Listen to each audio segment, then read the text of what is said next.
Hello friends, Neo Toy Story here, just testing out my latest contraption. This is kind of a preview. Bear with me. I'm gonna have to actually disassemble it to make this video. So this will kind of give you an idea of how easy it is to assemble and disassemble and take apart. All the parts are designed to be printed without supports on the build plate, and I've actually developed what I think is a pretty cool method for developing and 3D modeling that way. Alright, this comes apart here. There's little retainers there that keep this base plate together. And also the nice thing about this method that I came up with is that it allows you to print according to the orientation of your choice as well, or design according to the layer orientation to maximize strength for structural parts. So this base plate here is designed to be screwed down to a piece of wood, and I have a piece of wood right here, so I'm just gonna demo that. Oh, also, I'm really proud of this design overall because it worked flawlessly the first time off the bed, and that's also in part due to this development method that I've come up with. So it's pre-countersunk, so the screws should be flush, and that's important. You'll see why in a moment. I think I'm going to do 4 screws just because I'm going to be testing this part structurally, and I want to know if it's going to be able to withstand at least 12 pounds for starters. Okay, and then I'm going to put one more screw in here just to show another kind of feature that I came up with. Okay, hopefully that's all flush.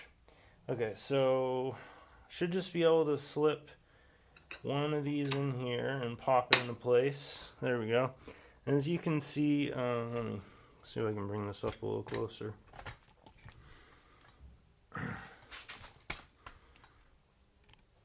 This one screw here is visible, and that's because if you want to mount it without having to put down the base plate first, you can just use these 2 screw holes here. Now this is kind of important. This is sort of the main heart of the design, which is a spool that has ratchets on both ends. It's fully symmetrical, and it has a square keyed hole through the middle.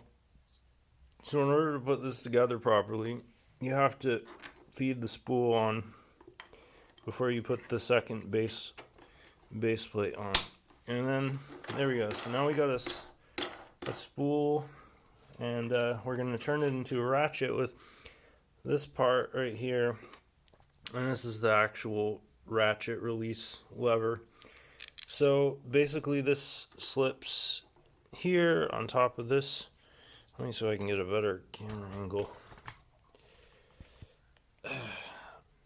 And then this piece slides under here in a fairly sophisticated interlocking system that has multiple connections for stability. Now this can go up like that, allowing total free rotation. Under normal circumstances though, gravity lets it ratchet into place and then holds it for monodirectional spool action. Okay, so, and then lastly, this key here is what you use to actually adjust the strap, and it can go in on either side because it's fully symmetrical, and you can take it out when you're done, although it does fit fairly securely inside there. Okay, now let's give it a test. I've got, I think this is either 6 or 9 pounds, a iron sash weight that's going to be our strap measure. I'm just gonna put it on the ground, and I've got several of these sash weights so I can increase the weight as I continue to test. But so basically, you thread the strap through the slot. This is a very conventional design, and then you just start rotating. Okay, so far so good. It's nothing's exploded or broken or failed. Okay, that was actually my fault.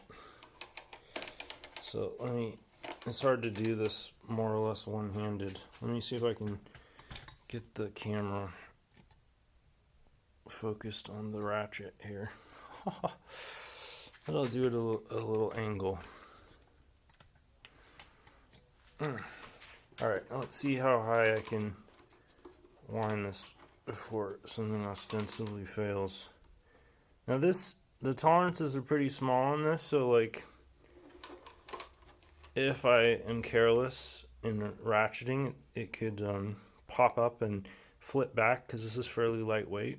I think for the final version, I'm probably going to put some kind of a weight, or like extend this out or something. I don't know. I'll figure it out at some point. Yeah, see, that's a problem, so that's got to be fixed. But otherwise, it's handling 9 pounds without any trouble, so that's good. And you can see the sash weight dangling on there. And then, of course, if you want to release the weight, put a foam pad down there so it doesn't crack a hole in me. So it should just, yeah, just like that. So yeah, that's my latest contraption. I'm pretty proud of it because, like I said, it printed perfectly. The first trial, the tolerance is working perfectly, and that's because what I've been doing is because SketchUp has trouble with small increments. What I've been doing is modeling at 10x, so I scale up my objects by 10x, and then I scale them down when I'm ready to send them to the printer. And that's actually been pretty handy because everything is just easily convertible. So like 0.2 millimeter tolerances was what I did for the spaces around all these components, and that's just 2 millimeters at 10x. So yeah, looks like that's about as far as it can go. So yeah, anyway, I'll be putting this up on printables in a bit. That's pretty fun. And you can download it and play around with it and adapt it to your own purposes, whatever. Thanks for watching.